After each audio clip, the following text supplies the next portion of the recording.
नमस्कार मित्रांनो, creative maths Marathi या आपल्या लाडक्या युट्यूब चॅनलमध्ये तुमच्या सगळ्यांचं सहर्ष स्वागत करीत आहे. तर आजच्या या चर्चेमध्ये आपण चर्चा करणार आहोत. आजच्या या व्हिडिओमध्ये 12वीची बोर्ड परीक्षा आणि त्या अनुषंगाने इंग्लिश विषय आणि इंग्लिशचा एक महत्त्वाचा भाग म्हणजे रिपोर्ट रायटिंग आणि रिपोर्ट रायटिंग जो आहे या भागामध्ये तुम्हाला कसे चांगले मार्क मिळतील यावर चर्चा करूयात. कशा प्रकारे रिपोर्ट रायटिंग लिहायची या विषयावरती आज आपण चर्चा करणार आहोत. तर जाऊयात पटकन पुढे जाण्याच्या अगोदर एक छोटीशी रिक्वेस्ट आहे. नवीन असाल आपल्या युट्यूब चॅनलवर तुम्ही आणि अजूनपर्यंत आपला चॅनल सबस्क्राईब नसेल केला तर आत्ताच आपला चॅनल सबस्क्राईब करून त्या बाजूला असलेलं बेलचं बटन दाबायला विसरू नका. मित्रांनो, आपल्याला 4 मार्काला हा प्रश्न आहे. तर रिपोर्ट रायटिंगचे काही महत्त्वाचे मुद्दे समजून घेण्याच्या अगोदर हा एक प्रश्न समजून घ्या. हा प्रश्न आज आपण बघणार आहोत की जुलै 2024ला हा प्रश्न विचारला गेला होता आपल्याला.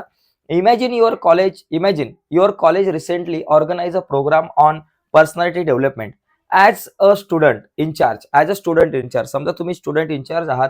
Right a report of same in about 150 word for your college magazine. तुमच्या कॉलेज मॅगझिनसाठी हा रिपोर्ट लिहायचा आहे. म्हणजे तुमच्या कॉलेजमध्ये पर्सनॅलिटी डेव्हलपमेंटचं एक शिबिर झालेलं आहे. तर त्या अनुषंगाने तुम्हाला रिपोर्ट तयार करायचा आहे तुमच्या कॉलेजच्या मॅगझिनसाठी. पण हा प्रश्न बघण्याच्या अगोदर आपण रिपोर्ट लिहिताना कुठली कुठली काळजी घेतली पाहिजे, कुठले मुद्दे महत्वाचे त्यावर आपण चर्चा करू.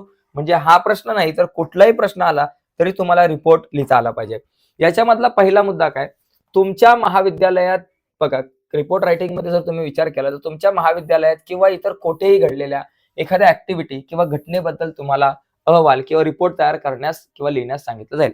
शक्यतो जास्तीत जास्त मुद्दे काय, तुमच्या कॉलेजमध्ये घडलेल्या काही घटना असतील, कॉलेजमध्ये वेगळ्या प्रकारचे झालेले जे कार्यक्रम आहेत किंवा आजूबाजूच्या परिसरामध्ये जे कार्यक्रम होतात वेगवेगळे, तर ती घटना तुम्हाला सांगितली जाईल आणि त्या घटनेवर आधारित तुम्हाला रिपोर्ट लिहायचा आहे. रिपोर्ट लिहिताना तुमचा रिपोर्ट अंदाजे 100 ते 150 शब्दांमध्ये तुम्ही लिहिला पाहिजे. याच्यानंतर अहवाल लिहिण्यासाठीची परिस्थिती, विषय तुम्हाला कृती पत्रिकेमध्ये किंवा ऍक्टिव्हिटी शीट मध्ये दिली जाईल. म्हणजे प्रश्न जो आहे, अहवाल कशाचा लिहायचा आहे त्या संदर्भातली कृती तुम्हाला दिली जाईल. ओके, तुमच्या शाळेमध्ये स्वातंत्र्य दिन साजरा झाला त्याची माहिती लिहा. इंडिपेंडन्स डे तुमच्या कॉलेजमध्ये सेलिब्रेट झालेला आहे त्याची माहिती लिहा. रिपब्लिक डे सेलिब्रेट झालाय त्या अनुषंगाने त्याचा रिपोर्ट लिहा. कॉलेजसाठी किंवा कॉलेजमध्ये कल्चरल ऍक्टिव्हिटी झालेल्या आहेत त्याचा रिपोर्ट लिहा. अशा प्रकारे तुम्हाला माहिती दिली जाईल. अहवालाला बघा, सगळ्यात महत्वाची गोष्ट हेडलाईन देणं गरजेचं आहे. अहवाल कुठं त्याचबरोबर बघा, अहवाल लिहित असताना हेडलाईन, ती जी घटना आहे त्या घटनेची हेडलाईन लिहिणं गरजेचं आहे. त्याचबरोबर ठिकाण, कुठं ती घटना घडलेली आहे. तुमच्या कॉलेजमध्ये घडली, कॉलेजचा एक मोठा हॉल आहे तिथं भरली, कॉलेजच्या ग्राउंडवरती घडली की कॉलेजच्या बाहेर घडली किंवा एखाद्या गावामध्ये घडली, एखाद्या शहरात घडली, ती कुठं घडली ते ठिकाण या ठिकाणी आपल्याला लिहिणं गरजेचं आहे. त्याच्यानंतर डेट ही खूप महत्वाची आहे. डेट लिहिणं गरजेचं आहे. आणि जो बातमी देणारा आहे त्याचं नाव, बाय लाईन, जो बातमी देतो त्याचं नाव वरती आपण लिहिलं पाहिजे, बाय लाईन. तर ते कुठं कसं लिहायचं मी तुम्हाला ते आपला जो प्रश्न आहे तो बघत असताना आपण त्याच्यावरती चर्चा करूया. ठीक आहे. अहवालाचा पहिला परिच्छेद, आता या ठिकाणी बघा, ज्यावेळेस अहवालाचा पहिला परिच्छेद हा मुख्य परिच्छेद म्हणजे लीड पॅराग्राफ असावा, ज्यामध्ये महत्वाच्या तथ्यांची माहिती दिलेली असावी. समजा शाळेमध्ये जर का कल्चरल ऍक्टिव्हिटी तुमच्या कॉलेजमध्ये झाल्या असतील तर तुम्ही तिथं लिहू शकता की बाबा आमच्या महाविद्यालयामध्ये नुकत्याच कल्चरल ऍक्टिव्हिटीचं आयोजन करण्यात आलं. Okay, cultural activity celebrated in our college वगैरे असं तुम्ही ते लिहू शकता. आणि या ऍक्टिव्हिटीसाठी ऍक्टिव्हिटीमध्ये अनेक विद्यार्थ्यांनी सहभाग घेतला होता. म्हणजे तिची जी मेन मुख्य बातमी आहे, मुख्य जो रिपोर्ट मधला जो कार्यक्रमाचा मुख्य भाग जो आहे तो तुम्हाला या परिच्छेदामध्ये लिहिता आला पाहिजे. मुख्य जो कार्यक्रम झाला त्या कार्यक्रमाचं नाव, जी ऍक्टिव्हिटी झाली त्या ऍक्टिव्हिटीचं नाव आणि कुठं झाली, कशी झाली, कुठं झाली, एवढं जरी तुम्ही लिहिलं तरी तुमचं काम झालं. म्हणजे मुख्य बाबा अमुक अमुक ऍक्टिव्हिटी कॉलेजमध्ये सेलिब्रेट झाली, ओके, आणि कॉलेजमधल्या ग्राउंडवर सेलिब्रेट झाली, अशा प्रकारे तुम्ही ते लिहू शकता. तो महत्वाचा भाग सुरुवातीच्या पॅराग्राफमध्ये पाहिजे. आणि त्याच्यानंतर पुढचा जो परिच्छेद आहे, पुढचा जो भाग आहे मधला, पुढचा जो परिच्छेद, पुढचा जो पॅराग्राफ आहे, त्याच्यामध्ये तुम्ही काय लिहा की या बातमीची सविस्तर तपशील. म्हणजे हा जर बाबा कल्चरल इव्हेंट तुमच्या कॉलेजेसमध्ये झाले असतील तर त्या कल्चरल इव्हेंटची डिटेल्स, म्हणजे त्या कल्चरल प्रोग्राम मध्ये कुठल्या कुठल्या कॉम्पिटिशनचा सहभाग होता, मुलांनी कुठकुठल्या प्रकारच्या म्हणजे काय काय केलं, त्या कार्यक्रमाचं एकूण आयोजन कसं होतं, या सगळ्या गोष्टी तुम्हाला तिथे लिहिणं अपेक्षित आहे. आणि त्यानंतर एक महत्वाचा मुद्दा, तुमच्या वैयक्तिक मतांचा समावेश नको. घटना जशी घडली त्या गोष्टी तिथे लिहिल्या पाहिजे. पण मला असं वाटतं, माय ओपिनियन, तुमचं ओपिनियन इथं काय महत्वाचं नाही. तिथं ती घटना महत्वाची आहे, तुमचं मत इथं महत्वाचं नाहीये. आणि सगळ्यात महत्वाची गोष्ट, एक इम्पॉर्टंट गोष्ट, अहवाल लिखताना शक्यतो पॅसिव्ह व्हॉइसचा वापर करावा.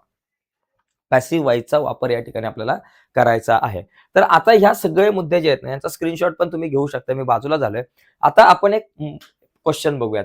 हा प्रश्न काय बघा, मी तुम्हाला म्हटलं की इमॅजिन, एक बाबा तुम्ही कल्पना करा, your college recently organise a program on personality development. तुमच्या कॉलेजमध्ये पर्सनॅलिटी डेव्हलपमेंट म्हणजे तुमचा व्यक्तिमत्व विकास या संदर्भात एक कार्यक्रमाचं आयोजन करण्यात आलं होतं.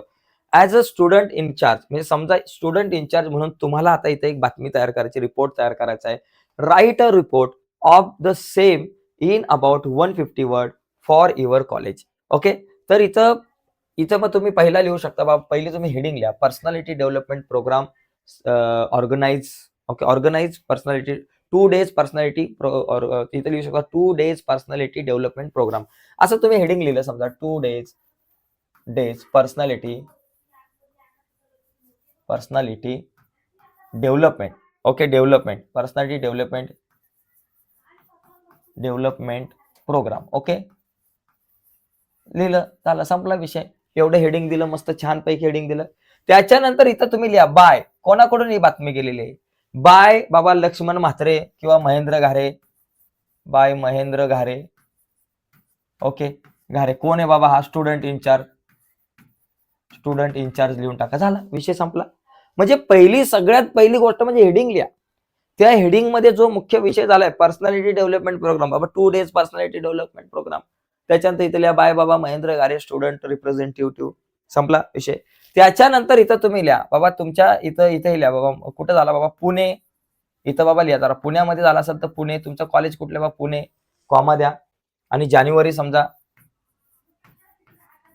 जानेवारी बाबा लिहा, 1 जानेवारी, संपला विषय. नंतर मग इथून तुम्ही लिहायला सुरुवात करा की बाबा our college organise for 2 days personality development programme, बरोबर, personality development programme, full stop. आणि मग पुढे बाकी तुमचं बातमी जी आहे ती मुख्य रिपोर्ट जो आहे तो लिहायला सुरुवात करा. पण ह्या 3 गोष्टी ज्या आहेत ती सुरुवात जी आहे ती लय महत्वाची मित्रांनो. हेडिंग व्यवस्थित आपण टाकणं गरजेचं आहे. नंतर बाय बाबा ही कोणाकडून आलेली आहे बातमी, तो मुद्दा आहे, कोणी रिपोर्ट लिहिलेला आहे तो या ठिकाणी मुद्दा लिहायचा. आणि मग तुमचं शहराचं नाव, त्याच्यानंतर तुमचा महिना आहे आणि ती तारीख आहे, हे लिहून आपल्याला पुढे जायचंय. तर बघा या ठिकाणी आपण प्रत्यक्षामध्ये एक रिपोर्ट या ठिकाणी मी इथं लिहून पाहिलेला आहे. तर हा बघा डिटेलमध्ये आपण या ठिकाणी बघूयात. पहिलं दिलंय 2 डेज, इथं 2 डे लिहिलं होतं मगाशी, 2 डेज करायचं, 2 days programme on personality development. Okay, 2 days personality development program असं आपण म्हणू शकतो. इथं by Aryan Patil student representative, झालं, एवढं लिहिलं.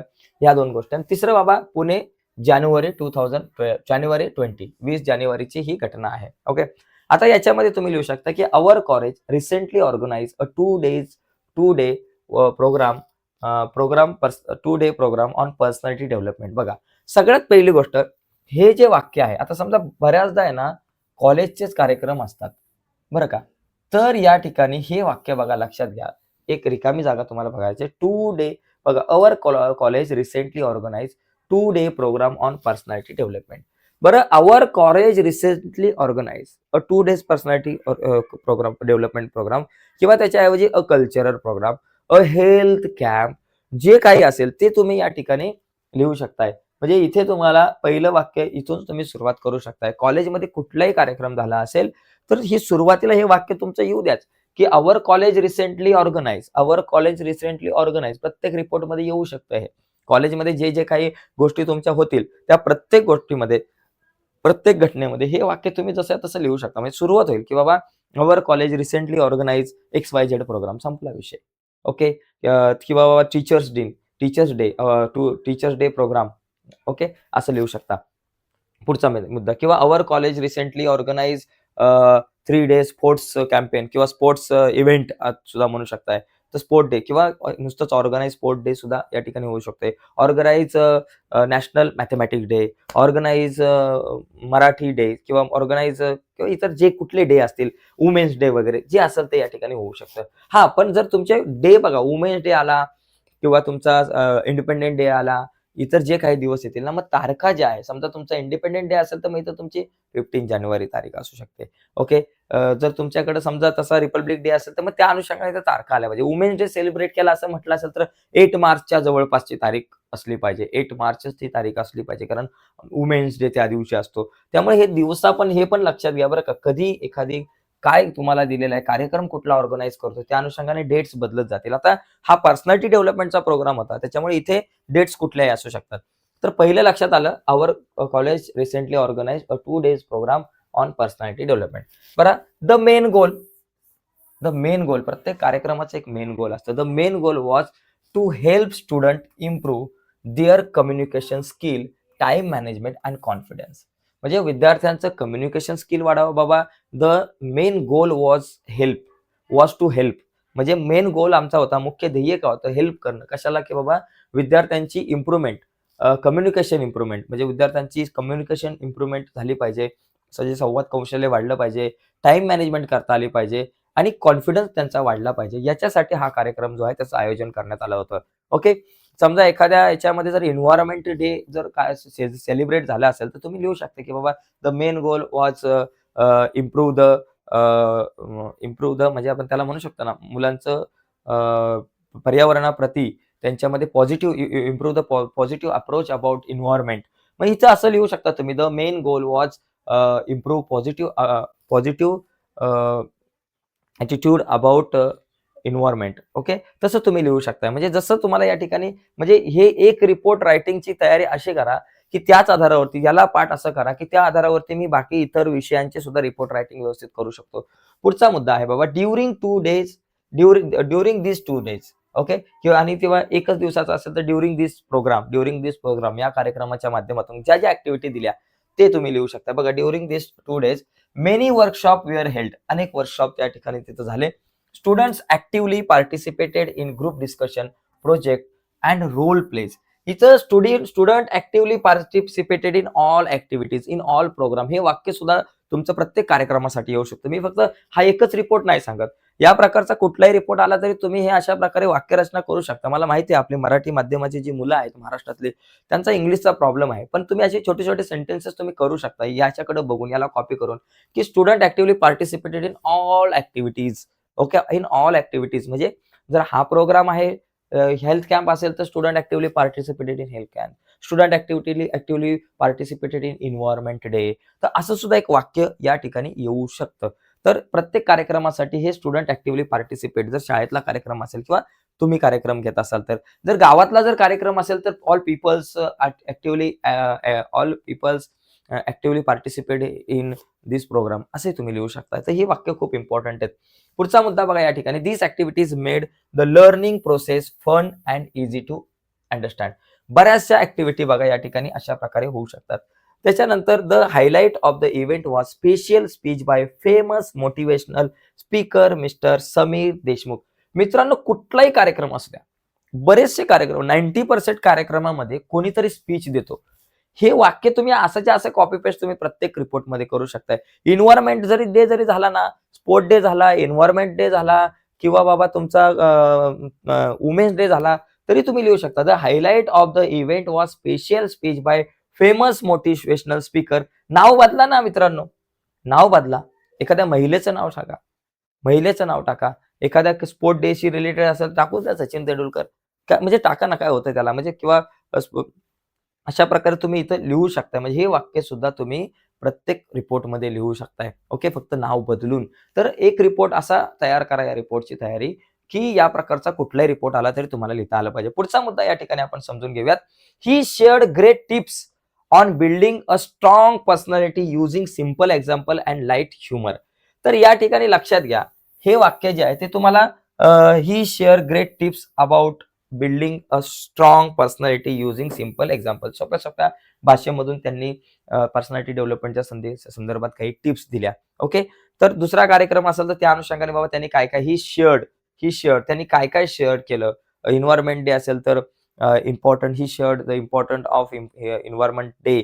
अशा प्रकारे तुम्ही इम्पॉर्टंट ऑफ एन्व्हायरमेंट किंवा tree plantation, importance of tree plantation, तर त्या प्रकारे तुम्ही लिहू शकता, ती वाक्यरचना करू शकताय. His speech was very interesting and all student appreciated. हे वाक्य पण बऱ्याच ठिकाणी तुम्ही वापरू शकताय. तर अशा प्रकारे मित्रांनो तुम्हाला रिपोर्ट लिहिता आला पाहिजे. आणि शेवटी बघा, the program was huge success. After the session student show better confidence and positive attitude. It was truly a helpful and memorable event for all. तर अशा प्रकारे आपल्याला एक रिपोर्ट लिहिता आला पाहिजे. तर मित्रांनो, नक्कीच तुमच्या लक्षात आलं असेल की रिपोर्ट नेमका कसा लिहायचा. जर व्हिडिओ आवडलीच असेल तर व्हिडिओला लाईक करा, कारण आता या येत्या 1-2 दिवसामध्ये मी बऱ्याचशा व्हिडिओज इंग्लिशमधून तुमच्यासाठी बनवणार आहे. तर या सगळ्या व्हिडिओ तुमच्यापर्यंत पोहोचावे असं वाटत असेल आणि तुमची चांगली इंग्लिशची तयारी व्हावी असं वाटत असेल, तर आत्ताच आपला चॅनल सबस्क्राईब करा आणि त्या बाजूला एक बेलचं बटन आहे ते सुद्धा दाबा, म्हणजे मी अपलोड केलेल्या प्रत्येक नवीन व्हिडिओची नोटिफिकेशन तुमच्यापर्यंत पोहोचेल. बाय मित्रांनो, धन्यवाद सर्वांना.